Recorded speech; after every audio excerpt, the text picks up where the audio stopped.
It is time for my twice annual Sephora VIB sale haul. Let's walk through everything that I picked up during the sale. Well, really I should say before the sale to get this video up in time for the sale for you guys. Do you want to come help me film my Sephora haul? Did you buy some things during the sale for 20% off? Because you're rouge, aren't you? Yeah, and say hi to everybody. Thank you for kiss. Okay, but we don't lick mommy's makeup. It's really bad for our belly. All right, now that everything is just like laid out a mess in front of me, I'm like, how do we go about this? Let's start off with skincare. I only picked up 2 skincare items and they're actually both moisturizers. The first is from Dieux Skin. This is their Air Angel Hydrating Facial Gel Cream. Some of their hero ingredients include 10% glycerin, 1% vegan collagen amino acids, and 2 firming peptides, 3% Imperator cylindrica root extract. I've not heard of that. It's allegedly a deep hydrator that floods the skin with hydration, and a 3% moisture complex including things like urea, sodium PCA, trehalose, hyaluronic acid, and polyquaternium 51. When I purchased this, I didn't realize that I was getting the mini version, so this one has 0.85 fluid ounces of product and is $22. Definitely not cheap. The full size of this has 2.53 ounces of product and is $44. I guess I just never knew what the price point of this brand was, so maybe that's why I was surprised. All right, let's open her up, since I, within the last few months, learned that these caps are intended to be used to open these kinds of tubes. No, yeah, imagine my surprise when Ryan showed me that after not knowing that for 31 years of my life. All right, let's swatch this out here on the back of my hand. I want to see what's going on here. So this is called a gel cream, and to the touch, first impression, I would say feels exactly like that. Oh, I have a feeling I'm going to love this because it has that gel-like texture that I really enjoy, but enough of that cream element added to where I feel like this is just gonna have a really nice light hydrating film on my skin. Film in a good way, because it's not like so gel-like that it feels like a watery serum. Dang, that feels really good. I have high hopes for this. I will definitely keep you guys posted, of course, as with everything I show you in this video. And then I also picked up another gel cream moisturizer. This is INNBEAUTY Project's newest moisturizer called the Recharge Gel Cream. This claims to be a smoothing and rejuvenating moisturizer with advanced phytostem cells, multi-peptide technology, and a patented mineral hydration complex. What else we got in here? Panax ginseng root water, squalane, peptides, ceramides, allantoin, mushroom extract, arginine, panthenol, phytosphingosine, glycolipids, cholesterol. Lots of goodies in here. I'm excited to try this. Also, I saw this in stores and I was like, I just need it for the bottle. This is arguably the most gorgeous moisturizer bottle I have ever seen. I want this on my vanity at all times. It's so pretty. Anyway, let's give her a little swatch. Looks really similar to Air Angel.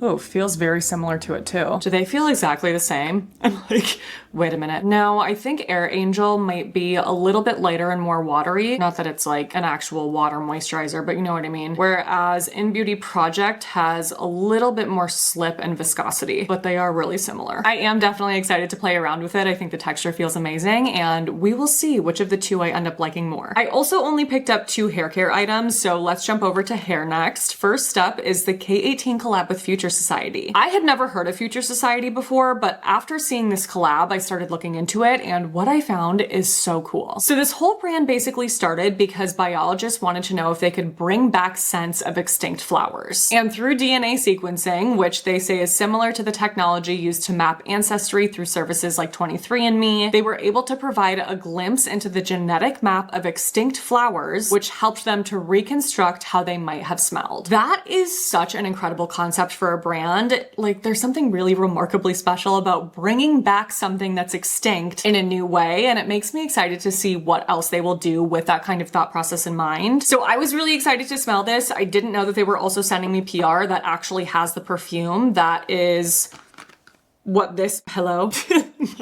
My brain just stopped. This perfume, Floating Forest, is the fragrance that they used in this K18 collab. And I've actually used it a few times already. The top note is black pepper, mid note water lily, and base note papyrus. It's described as a serene, watery overture, encapsulating all the lush, dewy sensations of the forest after a rainstorm. I actually hadn't read that yet, and so it's really cool to read that and smell it at the same time, because I'm like, yes, I know exactly what you're talking about. It's really nice, really unique. I'm definitely excited to try more from them and excited excited to have it in my K18. The other thing that I wanted to quickly show you guys is something that I picked up a while ago now. I've actually gone through one full bottle of this and I'm almost done with this one, so almost 2 full bottles. It is the K18 HeatBounce Conditioning Heat Protectant. I thought I would include this in this video because I've seen so many requests to review it. It was a Sephora purchase and I don't quite have enough items yet to do my next big like giant hair care faves and fails review. So for everybody who has wanted to know my thoughts on this, I have to say I don't hate it, but I don't love it. When I compare this to my favorites, I just don't feel like the results are quite as good. So I'm not getting as much slip for easier detangling. It's not smoothing as much. It's not softening as much. It's not helping to prevent frizz as much. Like it's just not quite on that same level as my favorites in terms of how it makes my hair look and feel. So I feel like I have similar thoughts about HeatBounce that I do the K18 conditioner, to where again, I'm not like, oh, I hate this, it's so bad. I'm just not in love with it enough to want to spend that amount of money on it. Like for the price point, especially when I have so many favorites that are so affordable, I need this to just be unreal amazing across the board, and it's not for me. That doesn't mean it won't be for you. You might end up loving this. I feel like I've seen a lot of people post about how much they enjoy this. It's just, again, not quite on the same level as my faves, which I do have a video on. I recently posted a video on my all-time favorite leave-in conditioning heat protectant, so if you haven't seen that yet, I will list it in the description box below. All right, let's jump over to fragrance next. I feel like I got quite a few minis, just some things I was interested in. This Rare Beauty fragrance, which similar to K18, I actually got a while ago, but can share my initial thoughts. Should we just start off there? When I saw that Rare Beauty was launching a fragrance with notes of vanilla and caramel, that's literally what it says on Sephora's website, Rare Eau de Parfum with vanilla and caramel. You know I had to buy it. They list this as part of the warm and spicy fragrance family, and the notes that they list include caramel, pistachio, rich vanilla, spicy ginger, and earthy sandalwood. And it really does smell good. Like, I can appreciate that this is a very nice perfume. It's just not my kind of perfume or what I was hoping for based on the description and based on all the notes listed. Yeah.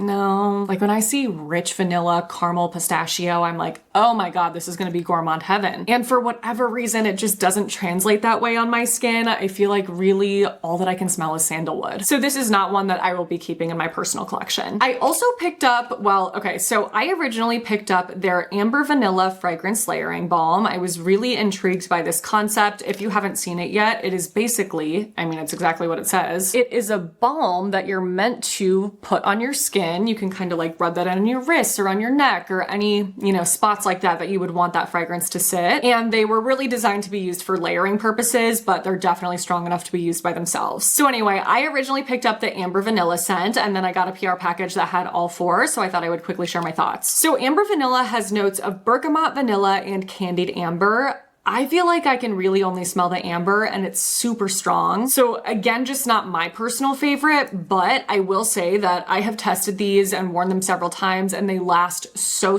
long. So if you like this scent, like as a concept, I love it and I would highly recommend. The floral scent, this reminds me so much of Cherry Blossom from Bath & Body Works back in the day. It's described as a powdery floral with notes of freesia, peony, and musk blossom. And I actually really like the smell of it, but I feel like I would like it a lot better in like a hand soap or laundry detergent or shower gel. This is just not really my kind of scent to wear as a perfume. Fresh has notes of bergamot, green tea, and cedarwood. Oh, and it smells really good, but I actually feel like this blue one, Fresh, and then this green one, Woody, are much more masculine. So much so that I actually gave them to Ryan and I love how they smell on him. So this Woody one has notes of patchouli, oak moss, and dry woods. And he's worn both of these multiple times and also loves them. So if you can find a scent that you like, then I don't think you'll be disappointed because the vehicle itself is amazing. Again, it's strong. It lasts super long. I was really impressed by that. I just wasn't able to find one out of the 4 that I love enough to want to continue using. This is not my normal kind of fragrance, but I feel like ever since falling in love with Byredo's Balda Freak, which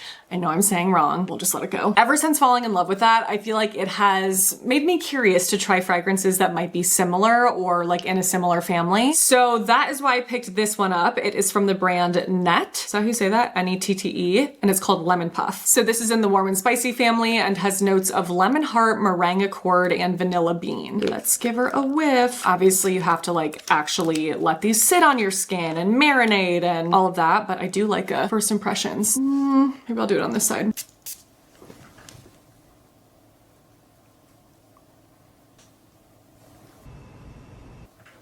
Well, that's not at all what I was expecting. Why do I feel like this disappeared the second I sprayed it? Like, where are you? I feel like I'm just getting like very faint lemon cleaning product vibes.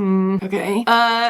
Not what I was expecting. I'll obviously like try it on my skin and let you guys know my thoughts, but first scent impressions, kind of a fail. I also picked up the new Miu Miu fragrance. This, what is this called? Mutine? I don't know. I saw strawberry and vanilla and I was like sold. I have been absolutely addicted with the EOS strawberry milkshake body cream for like a year now. So if I can get something that's like a more elevated version of that in a perfume, oh, I'm gonna be so excited. Okay, I'm gonna spray this on my other side. Ooh. So this is a floral with notes of wild strawberry, gardenia, brown sugar, and vanilla accord. Oh, the first spray was not strawberry at all to me. And now that it's settling, it still is not strawberry. Oh, I'm getting a little coming through. This is a layered scent. What is that? I smell no vanilla, no brown sugar, a tiny bit of strawberry, mostly gardenia. No! Also kind of a fail for my first scent impressions. Next up is the DedCool Extra Milk Eau de Parfum, which is a scent that I have recently fallen head over heels in love with. I think the first experience I had with it is in their hand soap, if I'm remembering correctly, and I was like, oh my god, what is this stuff? So this is described as a genderless fragrance with notes of amber, bergamot, and white musk. And there's just something about this that is so incredibly comforting to me. It's like almost one of those skin-like scents where it feels really familiar, almost a little bit nostalgic. So after trying the Extra Milk hand soap, I was like, I need this in every area of my life. I got the linen and room spray, I got the laundry detergent, I got the dryer sheets, I got the lotion, the hand cream. So all that was left is the actual perfume. But the reason why I hesitated to buy this is because I feel like I've seen really mixed reviews on it and like people who had a similar experience to falling absolutely in love with the fragrance, but when they bought the actual perfume, felt like it fell flat, didn't last as long. Well, I actually saw a lot of reviews saying like it just didn't last at all. And I saw some reviews saying it smelled nothing like the sampler or some of their other items. I'm just gonna give it a go. I inhaled that. I need to like spray this on something else. Why can't I smell anything? I forgot I didn't spray my wrists yet. Let's do that. Honestly, the initial smell I'm getting is alcohol. So far, this smells nothing like the hand soap. It smells actually just like nothing. What is going on? Am I losing my mind? I literally smell nothing, you guys. Do like 2 more sprays.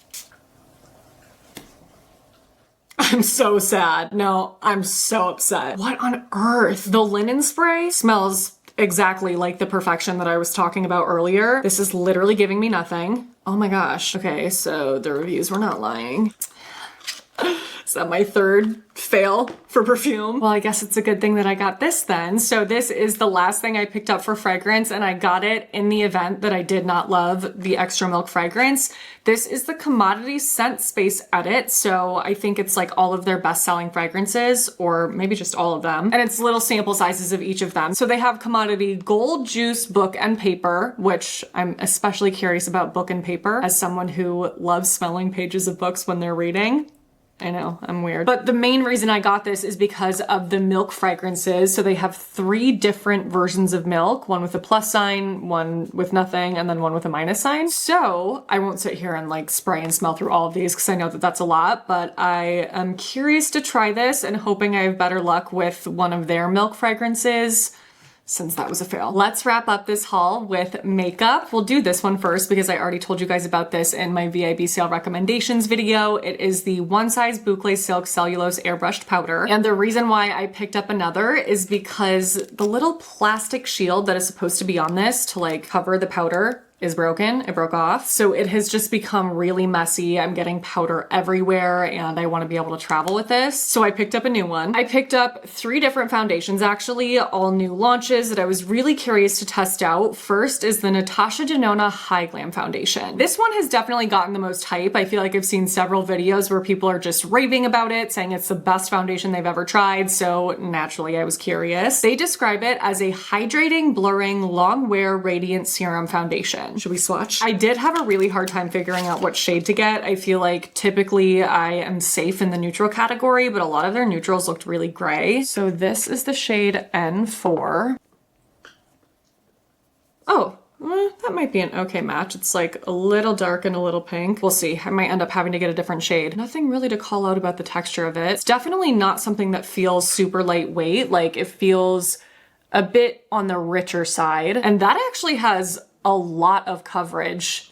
A lot more than I was expecting for the one pump. The second foundation I picked up is a reformulated foundation from Charlotte Tilbury. This is their new and improved Airbrush Flawless Foundation. I do remember trying the original version of this several years ago, and from what I remember, it was very full coverage, very matte, and just like very makeup-y looking. Certainly not a foundation that I would describe as being skin-like in any way, which seems to be why they reformulated this. So it's still supposed to be full coverage, but now it claims to be breathable, blurring, lightweight, hydrating, and meant to fix the issues of the original being a bit thick, heavy, and cakey. I'm most excited to see what their 3D matte finish looks like. They say it's a modern matte finish that still diffuses light for a soft blurring effect, but without looking flat or overly powdery, which sounds perfect for my oily skin right now. I am worried that this is gonna still end up being just like too intensely full coverage, but we'll see. Wait, I wanna swatch it. I almost forgot. So here is what the bottle looks like. I picked up the shade 3 Neutral. Come on, here's one pump.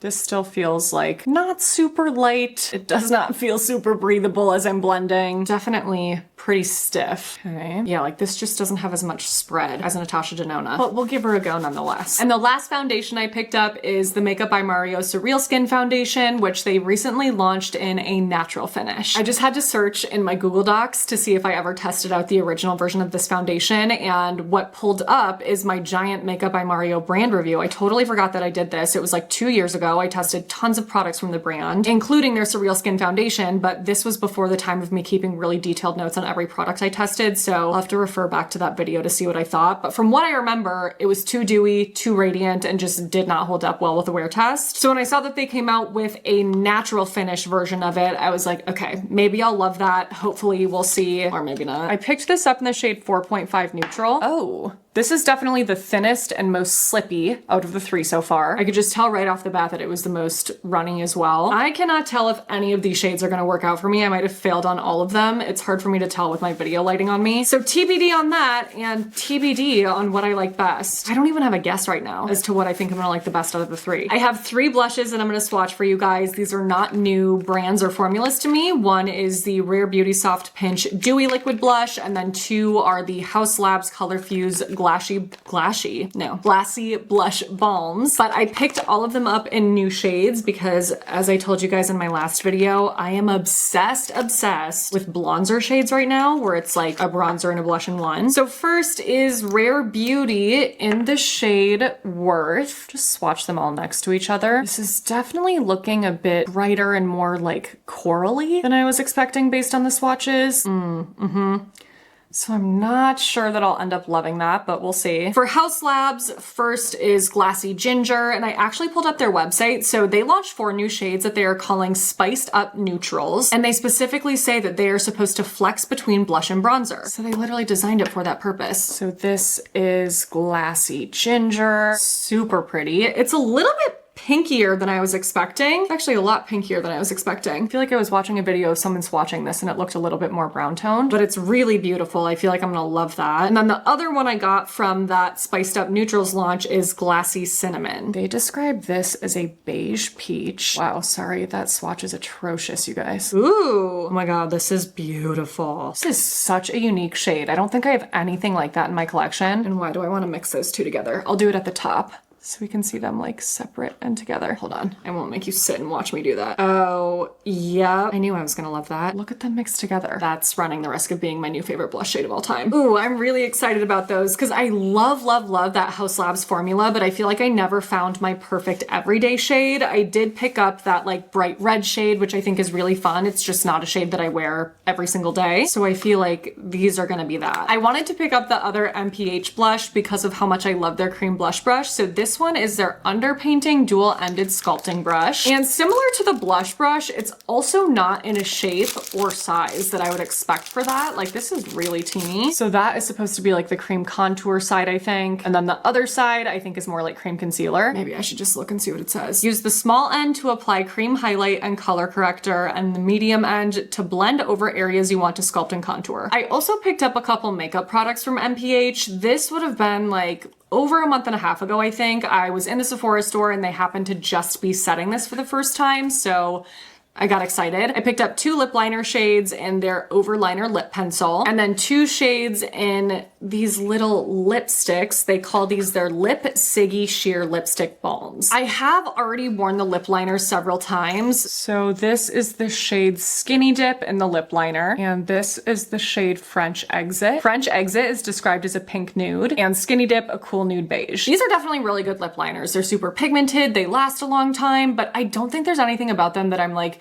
that wowed by in the way that I am with the makeup brushes. Like, for $25, I'm like, yeah, they're good, but like, I don't know. I feel like the Maybelline lifter liners are better. So I would say this is probably more of a situation of like, if there's a shade you're obsessed with, then like that would be worth it. Otherwise, yeah, like it's good, but nothing to write home about. For the lip Ciggies, the first shade that I have is First Base. Look at how teeny these are. So little. This is described as a sheer cool mauve. And then the second shade I have is Crush, which is a sheer cool berry rose. I've only worn this formula, I think, twice, so I don't have my final thoughts formed. It's definitely cute. It's comfortable. Again, is it something that I'm like, oh my god, this is amazing, we've never seen this before? Probably not gonna be how I end up reviewing it. I mean, the shades are really pretty, and you guys know I love a sheer shiny lip. I do, I can't deny, but I will say both times that I wore this, it faded pretty quickly, so I feel like, I don't know, it's probably gonna end up being one that's just a pass for me. The other thing that really drives me nuts about these is that the bottoms are like slightly rounded, so if I try to set this on my vanity, they do not stand upright. They tip over. Anyway, second to last, we have the Violette Lip Nectar, which is a hydrating lip stain. And, oh boy, I don't know how to say that shade name. Pois de Ceinture.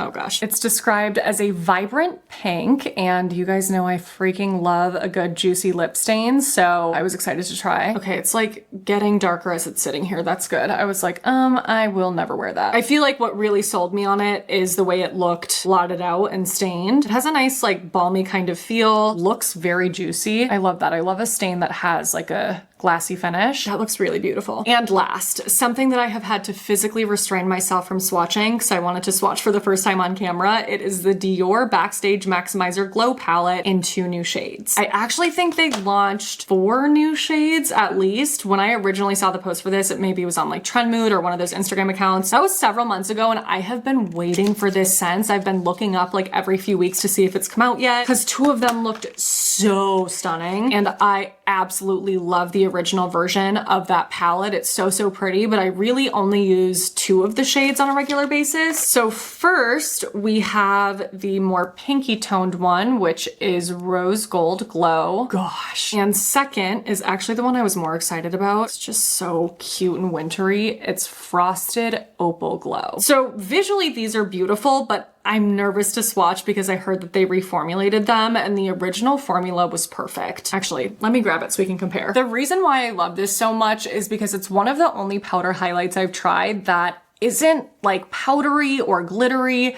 It's almost like a sheer base. I mean, it doesn't look like that when you swatch them out, but when you actually apply this to the cheeks, there's just something about it that's, I don't know, a little bit glassy. It just doesn't have that traditional powder highlight look, which I like less and less the older I get. You're not gonna catch me wearing highlighter like I did back in 2014. Those days are gone. So there's only one way to find out. Let's swatch. This is Rose Gold Glow.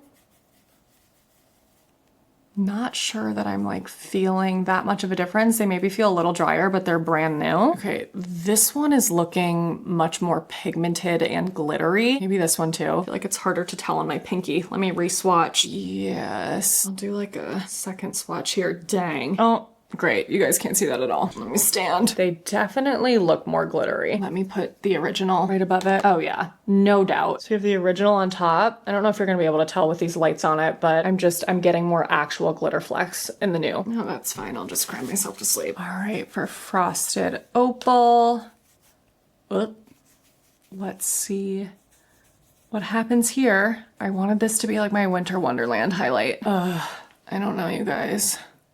Why would they change a perfect thing? I'm not understanding. Oh, okay, is that a foiled eyeshadow? Oh no. I'm being dramatic, I know, but I reserve the right because again, this is literally my favorite powder highlight of all time. Or it was. That is like a foiled eyeshadow. I'm wondering if they intentionally put one in every palette that's like extra glittery, because the other ones are not nearly as intense as that. I mean, looking at this now, I can still see glitter in the originals when I look up close. It's just that I never felt like it looked glittery on my cheeks. They were finely milled enough to where it didn't give that glitter finish. So we'll see how this looks on my face. I obviously have to use this with an actual highlight brush and apply it the way it's supposed to be applied. Because again, the shades are beautiful. I feel like there's at least one pan in both of these that's like extra glitter and not the same. I need to do some more research. And that wraps up this haul. I hope you enjoyed this video. I hope that you have found the last 2 Sephora videos helpful in shopping this sale. Let me know if you're planning to pick up anything from the sale, and if so, what you're going to buy. If there's anything that I didn't show you in this haul that you are really wanting me to review in a future video, leave that in the comments as well. But if not, thank you so much for watching this video and all of my videos. It really means so much to me. I love the freaking heck out of you guys. I am not sure if there's going to be an upload next week or not. I'm trying to figure out when I can take a week to just like